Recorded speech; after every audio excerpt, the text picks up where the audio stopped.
Have a child with me, my widowed neighbor said on Halloween night. I thought she was joking. She wasn't. Under the orange glow of porch lights, one quiet request pulled me into a buried accident, a powerful name from my past, and a choice that could change my son's life forever. Before we begin, tell me in the comments, could you agree to have a child with someone without love, only trust? And where are you watching from? Don't forget to like and subscribe for more powerful emotional stories. Let's begin. 5 years after Olivia died, my life ran on quiet rails. Not happy rails, not healed rails, just rails, steady, predictable, safe enough that I could get through a day without feeling like the floor might vanish under me. I woke up before dawn, packed Mason's lunch, fixed whatever was broken in our small house, and went to work. I laughed at the right moments when my son told me third-grade jokes. I kept my grief folded up like a letter I refused to reread. Halloween was the one night that tried to break routine. Mason was 9 that year, all elbows and opinions, dressed as an astronaut with a plastic helmet that kept fogging up every time he ran. He took trick-or-treating as seriously as most adults take taxes. He had a ranking system for houses, full-size candy bars at the top, toothbrushes at the bottom. By 9 o'clock he was asleep, costume tossed over a chair like a shed skin, candy bucket on his nightstand like a trophy. I stood at the kitchen window with a glass of water, staring out at the orange string lights I'd hung along the fence. The neighborhood had gone quiet, just leaves scratching the sidewalk, a dog barking far down the block. I reached for the porch light switch. That's when the knock came. Not the polite, uncertain knock of a kid who wasn't sure this was the right house. This was a real knock. 3 times. Deliberate. Like whoever was on the other side needed me to open the door now. I opened it and saw Natalie Brooks. She lived in the gray house at the end of the cul-de-sac. We'd exchanged maybe a dozen words in 8 months. A wave across driveways. A short conversation about a package delivered to the wrong porch. She was the kind of neighbor you noticed without knowing. Quiet, contained, like someone who had learned how to take up less space in the world. But tonight she looked like the night had chewed her up. Mascara streaked down both cheeks. Her hair was pulled back like she hadn't bothered with a mirror. She wore a dark wool coat over what looked like pajamas, and her hands were locked together at her chest, as if she was physically holding herself in one piece. "I'm sorry," she said immediately. "I know it's late." She swallowed, eyes flicking past me into the house like she needed to confirm I was alone. "I need to ask you something, and I need you to hear it without reacting first." I didn't know what to say, so I said the only honest thing. "I can try." She breathed out like that was permission. "I want a baby," she said. The words landed between us like a dropped plate. Clean, sharp, impossible to ignore. "And I need someone to help me," she continued. "I'm asking you." The porch light caught the wetness on her cheeks. Somewhere upstairs, the house creaked, the ordinary sound of an old place settling, but my body reacted like it was a warning. I didn't slam the door. I didn't tell her to leave. I stepped back.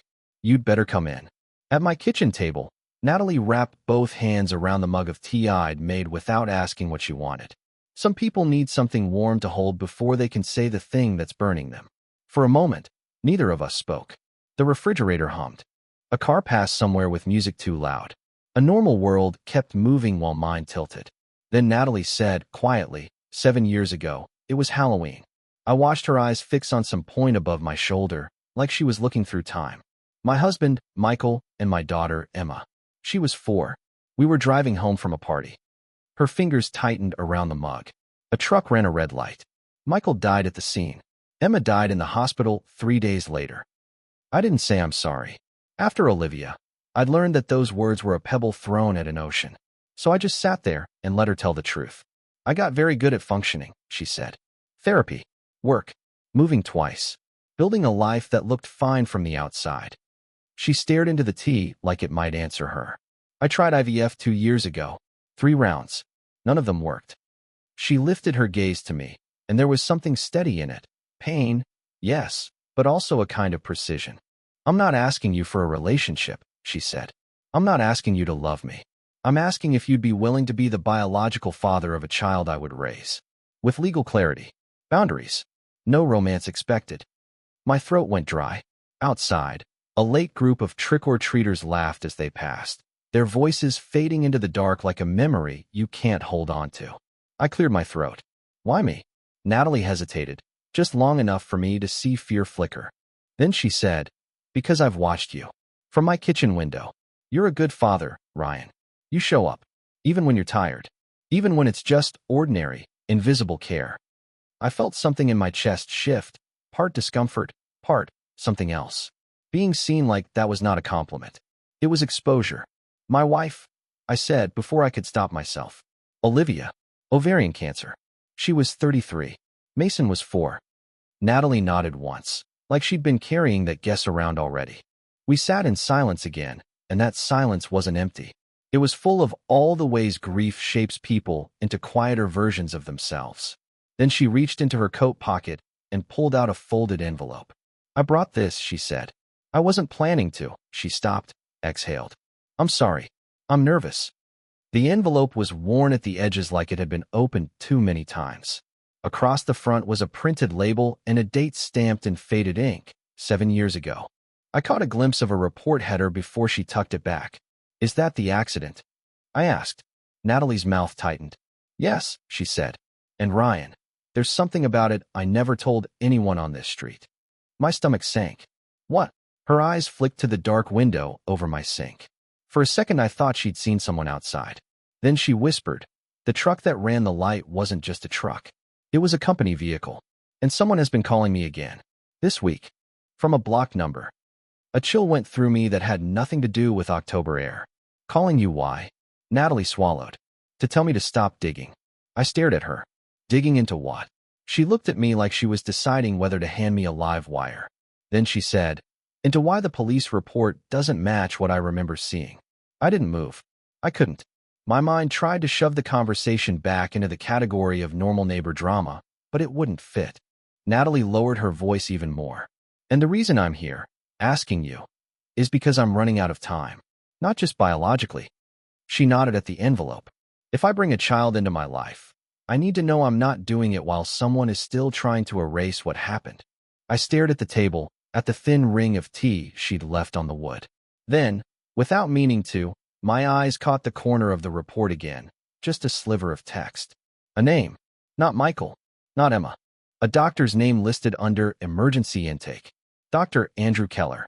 My grip tightened around my glass of water so hard I felt it flex. Because I knew that name. It was the same doctor who had signed one of Olivia's last hospital forms. And suddenly Halloween wasn't just orange lights and candy buckets. It was a door opening into something I hadn't been brave enough to look at for 5 years. I didn't tell Natalie right away that I recognized the name. I couldn't. Dr. Andrew Keller. For most people, that would have been just another physician in a crowded hospital system. For me, it was the man who had stood at the foot of Olivia's bed and explained, carefully, clinically, that the cancer had spread further than they expected. He had been calm, efficient, not unkind, but I remember thinking at the time that his eyes never quite met mine. And now his name sat on a police report connected to Natalie's accident. That doctor, I said slowly, trying to keep my voice level. He treated my wife. Natalie blinked. Olivia.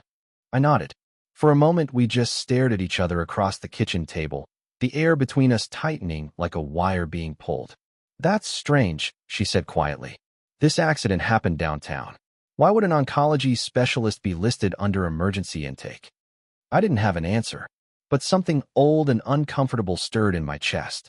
After Olivia died, I'd asked questions about the timing of certain treatments, about a delayed scan, about a missed call from the hospital that came 2 days too late. I'd been told, gently but firmly, that sometimes medicine moves fast, and sometimes it doesn't. I had chosen not to push further, because pushing meant reopening a wound that had barely scabbed over. Natalie reached across the table, not touching me, just placing her hand closer, as if offering proximity instead of pressure. I'm not trying to drag you into something, she said. I don't know who else to trust. There it was. Trust. Not romance. Not desire. Trust. It scared me more than anything else she'd said that night. Upstairs, Mason shifted in his sleep. I glanced toward the hallway instinctively. My first thought wasn't about conspiracy or doctors or old reports. It was about my son. Have you gone to the police? I asked. I did, she said. Years ago. They told me it was an open and shut case. Driver intoxicated. Deceased at the scene. No further investigation needed. And the calls. They say without a number, there's nothing they can trace. She looked smaller suddenly, not weak, but tired in a way that comes from fighting something invisible. I started requesting documents last month, she continued. Original dispatch logs. Hospital intake times. There are inconsistencies. Inconsistencies how? The timestamp on the ambulance arrival doesn't match the hospital record. It's off by 17 minutes. 17 minutes. That's how long it took for Olivia's second hemorrhage to go untreated because the on-call team hadn't been notified properly. I felt a wave of heat behind my eyes and forced myself to breathe. You think someone altered the report? I asked. I don't know what to think, Natalie said. I just know that after I requested those documents, the call started. Silence settled again, but this time it felt different. Heavier. Like the beginning of something rather than the end. I leaned back in my chair and rubbed a hand over my face. Why now? I asked. Why ask me now? Her answer was immediate. Because I don't want fear to dictate the rest of my life. She straightened slightly, as if bracing herself. I've spent 7 years trying to rebuild in small, safe ways. Therapy, routine, work, but I still want to be a mother. Not to replace Emma. Nothing could do that. But because I have love that never got to land anywhere. The honesty in that sentence hit me hard. Love that never got to land anywhere. I thought about Mason. About how many nights I'd stood in his doorway just watching him breathe, terrified that something could take him too. About how often I'd avoided letting myself imagine another future because imagining meant risking. And you think having a child will fix that? I asked, more sharply than I intended. She didn't flinch. No, she said. It won't fix anything. But it will mean I chose life again. That landed differently. She wasn't asking me to save her. She was asking whether I was brave enough to step into uncertainty with her. Clearly, legally, deliberately. I stood up and walked to the window, staring out at the dark street. The pumpkins on my porch had begun to sag, their carved smiles collapsing inward. Do you realize what you're asking? I said quietly. This isn't a donation in a clinic and then goodbye. I live next door. My son lives next door. If a child is born, that's not theoretical. I know, she said. That's why I chose you. I turned back toward her. And if I say no? Her jaw tightened just slightly. Then I will respect that. Completely. There was no manipulation in her voice. No desperation. Just truth. And that made it harder. Give me time, I said finally. She nodded once, as if she'd expected nothing else. I brought a draft of what I was thinking legally, she added carefully. But I won't leave it unless you want to see it. I hesitated. Then I held out my hand. She slid a thin folder across the table. At the top was a name typed in neat letters. Jennifer Cole, Family Law. I recognized that name too. She'd handled my will after Olivia died. The universe, apparently, had a sense of dark humor. Natalie stood. I'm sorry to drop this on you tonight, she said. Halloween is complicated for me. I understand, I said. And I did. At the door, she paused. Ryan, she said softly. I don't need you to be fearless. I just need you to be honest. Then she stepped back into the night. I locked the door and leaned against it for a long moment. My house felt different. Like the air had shifted pressure. I walked upstairs and stood in Mason's doorway. His astronaut helmet lay on the floor, light from the street lamp catching on the plastic visor. He murmured something in his sleep, something about candy and rockets, and rolled onto his side. I watched him and felt two forces pulling inside me. Protection and possibility. Downstairs, the folder sat on my kitchen table. On top of it, under the porch light still glowing through the window, I could see the accident report envelope Natalie had accidentally left behind. I walked toward it slowly. I shouldn't have opened it. I told myself that twice. Then I unfolded the first page. My eyes scanned down automatically. Dates, times, medical codes. And then I saw it. A handwritten note in the margin. Not typed. Not official. Just 3 words in ink. Hold until cleared. No signature. No explanation. Just those words, written next to the line where Emma had been transferred from ER to ICU. My breath caught. Hold until cleared. Cleared by who? And why would a 4-year-old accident victim need to be held? A car door slammed outside, making me jump. I looked toward the window. For a second, I thought I saw headlights idling at the end of the cul-de-sac. Then they turned off, and the street went dark. I didn't sleep. Every time I closed my eyes, I saw 3 things. Olivia's hospital room. The words hold until cleared. And Natalie standing on my porch asking me to choose uncertainty. At 6:30, Mason padded into the kitchen in dinosaur pajamas, dragging his candy bucket behind him like a suitcase. "Dad," he said, completely serious, "we need to inventory." "Inventory?" I asked, staring into my coffee like it might contain answers. "Trade strategy," he clarified. I almost laughed. Almost. Instead, I looked at him, really looked at him. At the freckles on his nose, the faint scar on his chin from falling off his bike last spring, the way he trusted the world because he still believed it made sense. "Maze," I said carefully, "can we talk for a minute?" He froze. Am I in trouble? No, not at all. That got his attention more than any punishment ever could. We sat at the kitchen table. The folder from last night was in the drawer now, but I could feel it there, like something alive. "There's something I want to ask you about," I began, "and I need you to be honest." He squinted at me. That's usually my line. "Fair. You know Natalie," I said. "Next door. The lady with the gray house and the garden that doesn't grow anything?" I nodded. "That one." He leaned back in his chair. "She's sad." The certainty in his voice startled me. "What makes you say that?" "She doesn't look at people very long," he said with a shrug. "Like if she does, she might cry." I swallowed. "Kids see more than we think." "She lost her husband and her little girl a long time ago," I said quietly. Mason's posture shifted immediately, shoulders lowering, eyes softening. "Oh, she wants to have a baby," I continued. "And she asked me if I would help her. Not like dating, just biologically, with rules, agreements. She would raise the baby." He blinked twice. "So, like science?" "Kind of. And the baby would live next door?" "Yes." "And you'd be the dad?" I hesitated. "Biologically, yes, but not in the same way I'm your dad." He stared at the table for a long time. I forced myself not to fill the silence. Finally, he said, "Would you love the baby?" The question hit harder than anything Natalie had asked. "I don't know," I said honestly. "Love isn't a switch. It grows." He nodded slowly, absorbing that. "Would you love me less?" he asked next. There it was. The real fear. I leaned forward, elbows on the table. "Mason Carter," I said firmly, "there is nothing in this universe that could make me love you less." He studied my face, checking for cracks. Then he nodded once. Okay. I repeated, surprised. He shrugged. "If she's lonely, and you're helping her, that's good. Mom liked helping people." My throat tightened. "Yeah," I whispered. "She did." He picked up a piece of candy and rolled it between his fingers. "But," he added, glancing up at me, "if someone is calling her and being creepy, that's not good." I stiffened. "What do you mean?"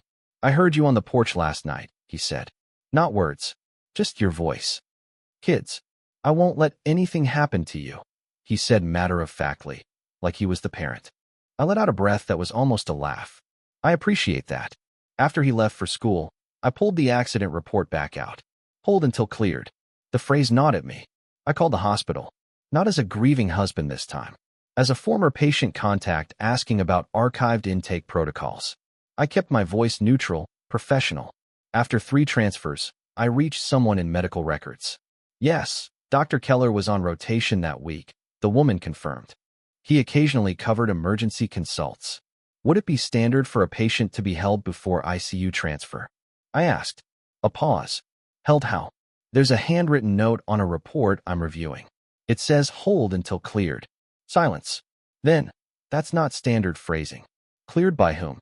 "Typically clearance would come from attending staff, but it would be documented." "And if it wasn't?" Another pause, longer this time. "I can't speculate," she said carefully. Of course she couldn't. I hung up and stared at the wall. 17 minutes. A handwritten note. Blocked calls. And a doctor who had crossed both of our tragedies. I told myself coincidence exists, but my body didn't believe it. That afternoon, I walked to Natalie's house. She opened the door like she'd been standing there waiting. "You read it," she said immediately.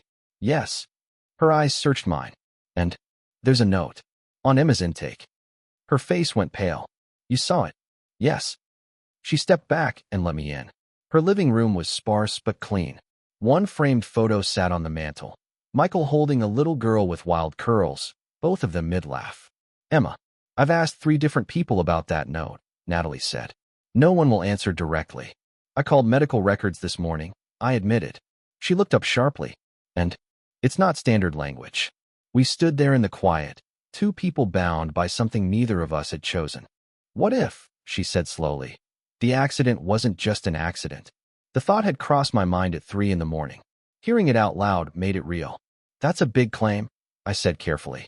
I know. She walked to the window and peeked through the curtain. I've felt watched this week, she added. It could be paranoia. Trauma does that. Or it could be something else. I need to ask you something, I said. She turned back. If we do this, if I agree to help you have a child, what happens if whatever this is, isn't over? She held my gaze without blinking. Then we face it, she said. Not bravado. Not recklessness. Just quiet resolve. And for the first time since Olivia died, I felt something unfamiliar stirring in my chest. Not fear. Not grief. Movement. I want to meet with Jennifer Cole, I said finally. Natalie exhaled, a small, fragile sound. Okay. But we do this right, I continued. Full agreement. Protection for Mason. Financial clarity. Boundaries. Yes. And if at any point this puts my son at risk, it stops, she finished. We stood there in silence again.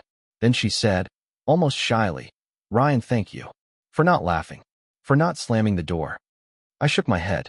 I don't think either of us is laughing anymore. As I stepped back outside, a car idled briefly at the end of the cul-de-sac. Same position as last night. Different vehicle. It drove off before I could catch the plate. And that's when I understood something. This wasn't just about helping Natalie rebuild her life. Someone didn't want her digging. And by standing next to her, even tentatively, I had just stepped into whatever they were trying to bury. The meeting with Jennifer Cole was supposed to be simple. Legal clarity. Clean lines. Boundaries on paper so emotions wouldn't spill where they weren't invited. Instead, it felt like we were signing something far heavier than a contract. Jennifer's office hadn't changed in 5 years. Same darkwood shelves. Same diplomas. Same faint smell of coffee and paper. She looked at me over her glasses. Ryan, she said carefully, you understand that biological parentage carries emotional weight even when legal responsibility is limited. I do, I answered. She turned to Natalie. And you understand that a child, even with agreements, will grow curious. Identity isn't something you can footnote. I know, Natalie said quietly. Jennifer folded her hands. Then let's talk about honesty. For 2 hours, we went through everything. Financial responsibility, clearly defined. No automatic custody rights. Voluntary visitation agreements. Medical transparency. A clause allowing revision if circumstances changed. When we finished, Jennifer leaned back. I have one more question, she said, looking at me. Off the record. I nodded. What kind of man do you want your son to believe you are? The question landed deeper than any legal clause. I didn't answer immediately. I thought about Mason at the kitchen table. About how he'd said Mom liked helping people. About how he'd asked if I'd love the baby less. Or him less. I want him to believe, I said slowly, that I don't let fear make my decisions. Jennifer studied me for a long moment. Then don't, she said simply. The calls escalated that week. Natalie showed me her phone. 3 blocked numbers in 2 days. No voicemail. Just silence when she answered. The third time, someone breathed. Not heavily. Not theatrically. Just enough to confirm there was a person on the other end. We reported it again. Still nothing. But something else happened. I requested a copy of Olivia's final intake timeline from the hospital archive. It took 2 days to arrive digitally. When it did, I felt the room narrow. There it was. A 17-minute gap between reported internal bleeding and surgical response. 17 minutes. The same number Natalie had found in Emma's timeline discrepancy. Coincidence? It had to be. Except my body didn't believe it anymore. That night, I sat on the back porch alone, cold air cutting through my jacket. I whispered into the dark. Liv, what would you say? Grief does strange things. Sometimes you talk to ghosts not because you expect answers, but because you need to hear yourself think. And what I heard was this. Olivia had never lived cautiously. Even during chemo, she planned trips we never took. Bought Mason science kits he wasn't old enough for yet. Chose hope like it was stubbornness. She would have hated this version of me. The one who stood still because movement felt dangerous. The next morning, I walked next door. Natalie opened the door before I knocked. You've decided, she said softly. Yes. Her breath caught slightly. We move forward, I said. with the agreement, with transparency, and with eyes open. She closed her eyes for a moment, not in relief exactly, but in grounding. Okay. And Natalie, I added, we don't ignore the other thing. The accident. Yes. She nodded. I never intended to. The process was clinical, deliberate, scheduled. There was nothing romantic about it. And that was strangely comforting. Weeks passed. The phone calls stopped. That worried me more than when they were happening. Silence can mean retreat. Or planning. Natalie began coming over for dinner occasionally, nothing formal. Mason showed her how to properly sort Halloween candy by statistical trade value. She laughed more around him than she ever did around me. It was subtle, but something in the house felt less brittle. Then one Tuesday evening, she knocked. Not frantic, not trembling, just steady. It worked, she said. 2 words. I felt my stomach drop and lift at the same time. You're sure? She nodded, tears in her eyes. But these were different tears than Halloween night. Not grief. Possibility. I didn't know what expression was on my face, but she stepped forward and hugged me before I could overthink it. It wasn't romantic. It was human. And in that moment, I realized something unexpected. I wasn't scared of the baby. I was scared of hope. 3 days later, I found something on my windshield. An envelope. No stamp. No return address. Inside was a photocopy. Not of Natalie's report. Not of Olivia's. But of a company vehicle log. Dated 7 years ago. The truck involved in Natalie's accident. Under operator clearance was a name. Andrew Keller. My hands went numb. Doctors don't operate company trucks. Unless they own the company. Or sit on its board. At the bottom of the page, typed in small letters. Stop asking questions. I didn't tell Mason. I didn't tell Natalie immediately either. I stood in my driveway, heart hammering, and understood something with terrible clarity. Whoever was trying to silence her knew I was standing beside her now. And this wasn't about a random accident anymore. It was about liability, power, and something that had been covered up twice. That night, as Natalie sat across from me reviewing prenatal appointment schedules, I looked at her differently. Not as a woman asking for help, not as a neighbor, but as someone who had walked through fire and refused to stay ash. You deserve to know, I said finally, sliding the photocopy across the table. Her eyes scanned it, and I watched the color drain from her face. They lied, she whispered. Yes. Outside, headlights slowed at the edge of the cul-de-sac. This time, they didn't turn off. They stayed there, watching, and for the first time in years, I felt something stronger than fear rise inside me. Anger. Not reckless anger. Not revenge. But the kind that says, you don't get to rewrite our dead. Not Emma. Not Olivia. Not anyone. I reached for my phone. Who are you calling? Natalie asked quietly. A journalist I used to know, I said. If this is bigger than us, we don't fight it quietly. The journalist's name was Mark Ellison. We'd met years ago when Olivia organized a charity run for pediatric oncology. Mark had covered the story, stayed late, asked thoughtful questions instead of sensational ones. After Olivia died, he sent a handwritten card. No agenda, just decency. He answered on the 3rd ring. Ryan Carter, he said, surprised. It's been a while. It has, I replied. I need to ask you something off the record. There was a pause, the kind journalists used to decide whether to lean in. I'm listening. I told him about the timeline gaps. The handwritten note. The company vehicle log. Dr. Keller's name appearing in both stories. I didn't dramatize it. I didn't speculate. I just laid out facts like stones across a river. When I finished, Mark was quiet. Send me copies, he said finally. And Ryan, be careful. If a physician sits on the board of a logistics company, that's not inherently illegal. But if there's liability exposure tied to negligence, he didn't finish the sentence. I understand. No, he said gently. You understand intellectually. I'm saying, this could get loud. Good, I answered. I meant it. The next weeks unfolded in layers. Natalie's pregnancy progressed normally. First ultrasound. A flicker on the screen. A heartbeat like a distant drum. I stood beside her, hands in my pockets, trying to process the fact that something was moving forward in a world that had once frozen. She squeezed my hand. Not romantically, not possessively. Just grounding. This is real, she whispered. Yes, I said. And I felt it. Not fear. Responsibility. Mark called 2 weeks later. There are inconsistencies in the company's safety audits from that year, he said. 2 prior accidents that were quietly settled. One involved delayed emergency response coordination. My jaw tightened. And Keller, board member, minor shareholder, stepped down 3 years ago. Why? No public reason. I exhaled slowly. What are you going to do? Natalie asked when I told her. We don't accuse, I said. We document. That became our rhythm. Gather facts. Stay calm. Protect Mason. We installed security cameras. Not because we were panicking, but because I refused to let uncertainty roam freely around my son. Mason noticed, of course. Are we in a spy movie? He asked, delighted. Something like that, I said. He grinned. Cool. Kids adapt faster than adults. The article came out in early spring. Measured. Careful. No accusations. Just documented gaps, board overlaps, and a pattern of delayed reporting in company-related incidents. It didn't go viral. It didn't need to. Within a week, an internal investigation was announced. 2 weeks later, Dr. Keller issued a public statement denying wrongdoing but acknowledging procedural ambiguities. Ambiguities. That word almost made me laugh. Emma's life wasn't an ambiguity. Olivia's 17 minutes weren't ambiguous. But something shifted. The calls never returned. The car stopped idling at the edge of the cul-de-sac.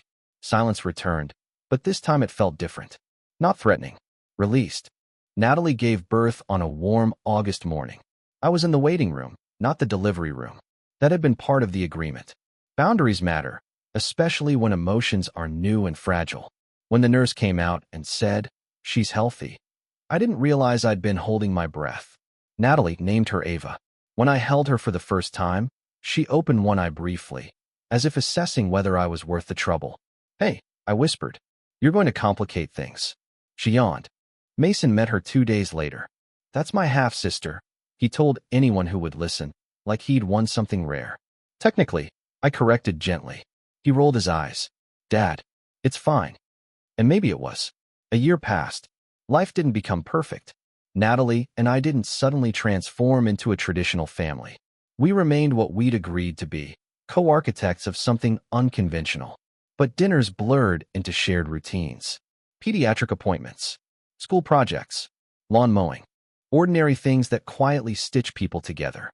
There were still moments of uncertainty. Would Ava one day ask harder questions? Would Mason resent sharing my time? Would Natalie and I always stay balanced between closeness and clarity? We didn't pretend to know. We just kept choosing honesty. Halloween came again. This time, 2 pumpkins sat on my porch. Mason carved one with exaggerated triangular eyes. Natalie carved the other, softer curves, a smaller smile. Ava sat on a blanket wrapped in a tiny pumpkin onesie, chewing on the edge of a plastic bat. The air smelled like leaves and sugar and something clean. As trick-or-treaters came and went, I stood back and watched. Natalie caught my eye. "You're thinking," she said. "I always am." Regrets. I looked at Mason helping Ava balance on the porch swing, at the orange glow reflecting in Natalie's eyes. "No," I said slowly. "Just awareness. Of that life after loss isn't about replacing what was taken." She nodded. "It's about building something new," she finished. "Imperfect. Complicated. Brave." I was still scared sometimes. Of hope. Of attachment. Of the future shifting without warning. But I wasn't afraid of being alive anymore. And that was different. As the night deepened, Mason leaned against me. "Dad, yeah, you did the right thing." I looked down at him. "How do you know?" He shrugged. "Because nobody looks lonely anymore." I swallowed hard. 2 jack-o'-lanterns glowed side by side on the porch. Not identical, not symmetrical, but steady. And for the first time in years, I understood something simple and enormous. Grief doesn't end, but it can make room. And sometimes, choosing to step forward, without guarantees, without certainty, is the most honest thing a man can do. Thanks for watching. If this story meant something to you, please like and subscribe for more unforgettable stories about love, resilience, and second chances.